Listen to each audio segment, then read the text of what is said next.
Bila kita kata kita tengok Nabi SAW, Sallallahu alaihi ketika baginda berhijrah daripada Mekah ke Madinah, Right. selepas perjanjian Aqabah. Okey. Selepas perjanjian Aqabah, patutnya Nabi SAW berpakat dengan Aus dan Khazraj je, kan? Tak perlu. Tak perlu.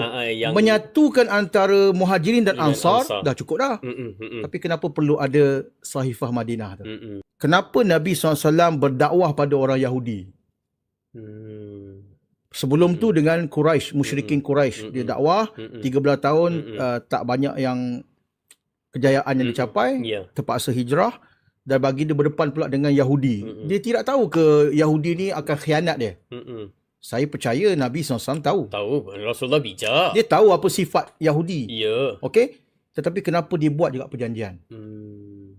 Sebab Islam ni, kalau Al-Qardawi dalam kitab Fiqhul Jihad, dia kata, permulaan Islam, hubungan kita dengan orang bukan Islam adalah damai.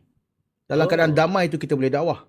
Kalau kita mula-mula jumpa dia, kita dah Baran, dah perang, aku kena lawan kau. Right. Engkau, you are my enemy. Tak capai lah apa yang Allah kata. Ya, tak sampai dakwahnya, tak sampai. Jadi tujuannya adalah innama anta muzakir lasta alaihim bimusaitir. Kau menyampaikan, memberi peringatan, kau tak dibebankan untuk memaksa orang masuk Islam.